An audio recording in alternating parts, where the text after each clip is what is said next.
Welcome to Jeevan news. Anakapalli జిల్లా మాడుగుల నియోజకవర్గ incharge Rayapureddy Krishna ఆధ్వర్యంలో ముకుందాపురం నుండి మాడుగుల ఘాటి రోడ్డు వరకు బైక్ ర్యాలీ నిర్వహించారు. అనంతరం ముఖ్య నాయకులు కార్యకర్తల ఆత్మీయ సమావేశాలకు హాజరయ్యారు. కొడిదెల నాగబాబు మాడుగుల ఘాట్ రోడ్ జంక్షన్ లో జరుగు సభకు భారీగా జనసేన నాయకులు, జన సైనికులు, కార్యకర్తలు పాల్గొన్నారు. జనసేన మాడుగుల ఆత్మీయ సభకు ప్రధాన కార్యదర్శి కొడిదెల నాగబాబు, సుందరపు సతీష్ కుమార్, ఉత్తరాంధ్ర పార్టీ వ్యవహారాల ముఖ్య ప్రతినిధి, అనకాపల్లి జిల్లా అధ్యక్షుడు పంచకర్ల రమేష్, వేములపాటి విజయ్ కుమార్, జనసేన పార్టీ జాతీయ మీడియా ప్రతినిధి ఈ సభలో పాల్గొన్నారు. ఒక కాన్స్టిట్యున్సీ మాడుగులని నేను చెప్పదలుచుకున్నాను. అయితే చాలా సంతోషంగా ఉంది. అది ఈ మాడుగుల నియోజకవర్గమే నిదర్శనంగా మీ అందరికీ కూడా శుభాకాంక్షలు తెలియజేస్తున్నా. ఎందుకంటే ఒక రోజు జెండా పట్టుకుంటే పోలీసుల్ని పంపించి పోలీసులతో హింసించే ఈ డిగ్రీ కాలేజీ ఉంది, స్థలం కేటాయించట్లేదు, దానివల్ల మారుస్తూ వస్తున్నారు. అలాగే నాయకులు కబ్జాకి మాత్రం మంచి స్థలాలు దొరుకుతాయి, కానీ ఒక డిగ్రీ కాలేజీ ఎస్టాబ్లిష్ చేయడం స్థలం దొరుకుతాయి. అలాగే రోడ్లు అధ్వానంగా ఉన్న పరిస్థితి, మీ అందరి మీద మాట్లాడదాం. ఇవన్నీ కూడా చాలా బలంగా మేము స్టడీ చేస్తున్నాం. ఇక్కడ ఇష్యూస్ని మనసులో పెట్టాం. ఎందుకంటే ఇవాళ జనసేన ముందుకు వచ్చింది, మనం టీడీపీతో కలిసి యుద్ధం చేస్తున్నాం. ఈ యుద్ధం చేసే ప్రాసెస్లో మనకి, మన ప్రజలకి ఎంతవరకు న్యాయం చేయగలం, సామాన్య మానవుడికి, సామాన్యమైన మనుషులకి, పేదవారికి ఎంతవరకు ఉపయోగపడగలం. అంతేగాని టెంపరీ ప్రాఫిట్స్ కోసం, ఒక తాత్కాలిక బెనిఫిట్స్ కోసం, అడ్డగోలుగా ప్రజల మీద పడి సంపాదించడం కోసం, ఇలాంటి వాటి కోసం పవన్ కళ్యాణ్ గారు రాలేదు. ఒక నమస్కారాలు. ముఖ్యంగా రాయపురెడ్డి కృష్ణ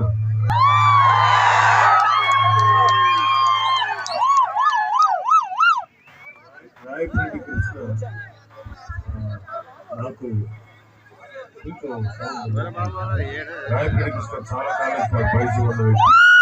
చిన్నవాడైనా చాలా సమర్థవంతంగా మంచి నాయకత్వ లక్షణాలను కుర్రవాడు. ఇలాంటి కుర్రవాళ్ళకి జనసేనలో అద్భుతమైనటువంటి భవిష్యత్తు ఉంది.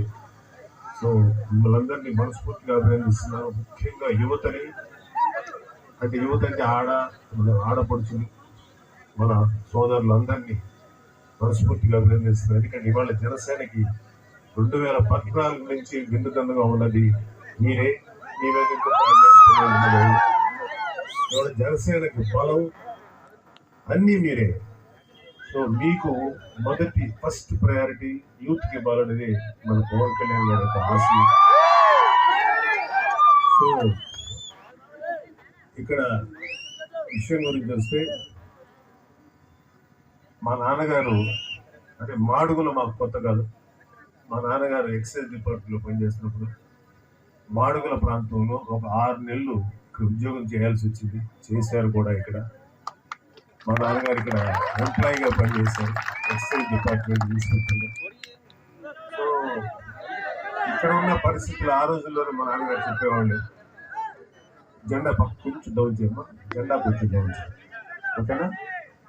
సో ఇక్కడ పరిస్థితులు ఆ రోజుల్లోనే మా నాన్నగారు, సరైనటువంటి సదుపాయాలు లేవు, సరైనటువంటి లివింగ్ అట్మాస్ఫియర్ లేదు, అంటే మనిషి కరెక్ట్గా ఉండడానికి సరిగ్గా లేదని చెప్పి మా నాన్న చెప్తున్నప్పుడు మనకి ఓకే బాగా వెనుకబడిన ప్రాంతంలో మా నాన్నగారు చెప్పారు. సో అది ఇంకా మా మైండ్లో ఉంది, ఈ రోజుకి కూడా నాకు గుర్తుంది. సో ఫస్ట్ ఇవాళ నేను చెప్దాం అనుకున్న ఒక విషయం ఏంటంటే, ఇక్కడ సమస్యల గురించి చూస్తే ఇంకా చాలా స్టడీ చేయాలి.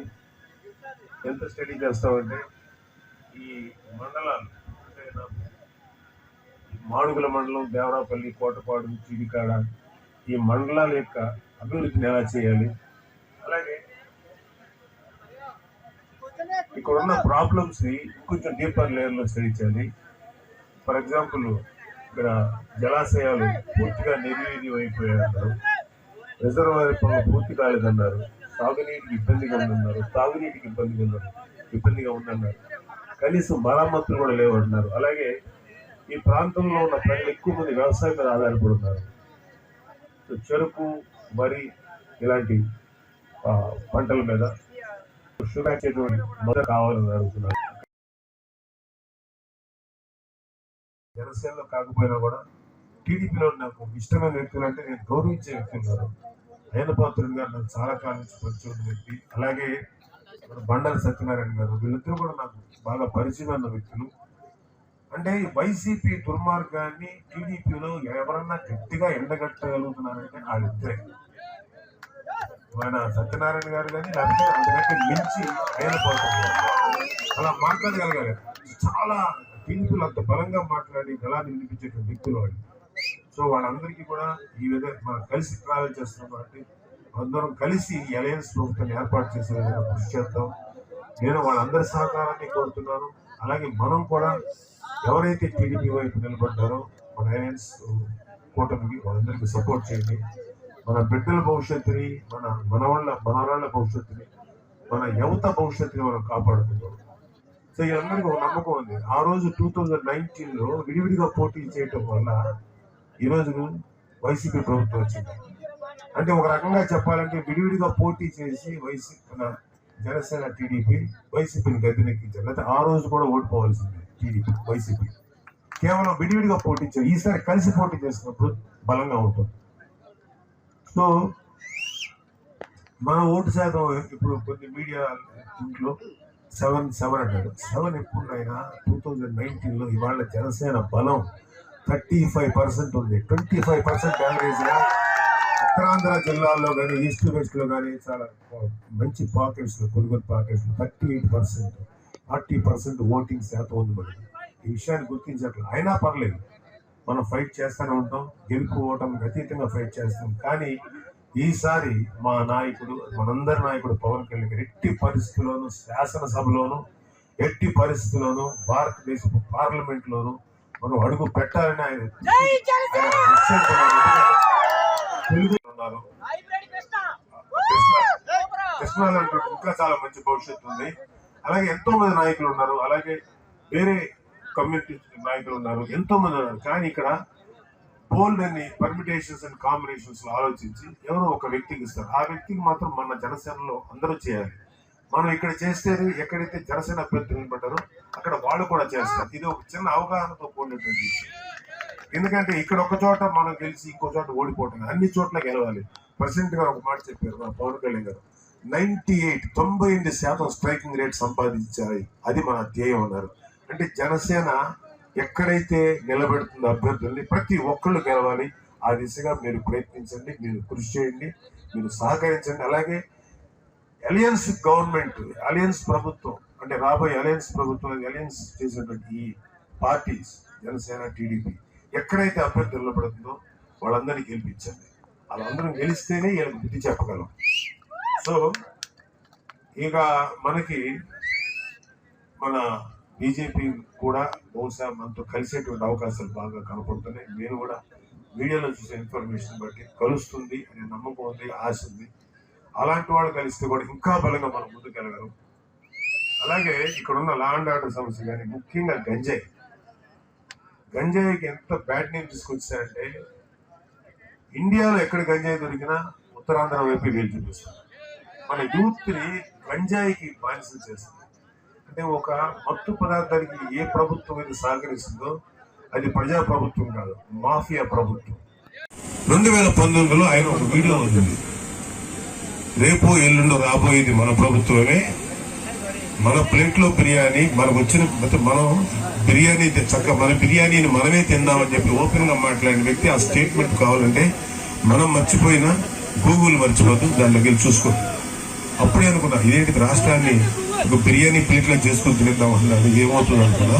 పర్ఫెక్ట్ గా అదే చేశారు. రాష్ట్రాన్ని ఒక బిర్యానీ ప్లేట్ అది జగన్మోహన్ రెడ్డి గారి యొక్క నిబద్ధత అంటారా, ఇచ్చిన మాట నిలబెట్టుకోవటం అంటారా? పర్లేదు, డిఎస్సికి ఉపయోగ పర్లేదు, కుర్రోళ్ళకి లేకపోతే ఉద్యోగుల గురించి మాట్లాడిపోయినా పర్వాలేదు, లేకపోతే మీ జీవితాలకి ఉపాధి కల్పిస్తాం అది ఇవ్వకపోయినా పర్లేదు. కానీ రాష్ట్రాన్ని బిర్యానీ ప్లేట్లో చేసుకుని తినేస్తాం, బిర్యానీ ఉంటుంది, అది మాత్రం పర్ఫెక్ట్ గా నెరవేర్చారు. ఆ విషయంలో జగన్ గారిని మనం తప్పట్లేదు. అందుకు మీరు అవుట్లెట్ చేశారు. మళ్ళీ ఈసారి బిర్యానీ 0.2 2.0 మళ్ళీ చేసుకుందాం చూస్తారు.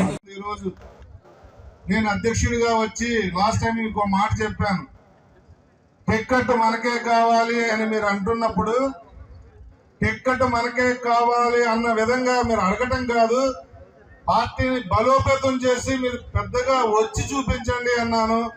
ఆ మాట ఆ కోరిక ఈ రోజు మీరు తీర్చి ఇంతమంది ఇది ఈ రోజు మనం టిక్కెట్ అడిగే మీటింగ్ అని చెప్పి కూడా టిక్కెట్ అడగగలిగిన స్థాయికి తీసుకొచ్చిన మీ అందరికీ కూడా ధన్యవాదాలు తెలియజేస్తూ, మరి అన్నగారికి నాగబాబు గారికి కొన్ని సమస్యలు కృష్ణ చెప్పాడు. మరి ఓ దుర్మార్గుడైనటువంటి ప్రజల అవసరాలు ఏమీ పట్టించుకొని ఒక వ్యక్తి రాష్ట్ర డిప్యూటీ సీఎం ఈ నియోజకవర్గం నుంచి ఎన్నిక కాబడ్డ వ్యక్తి.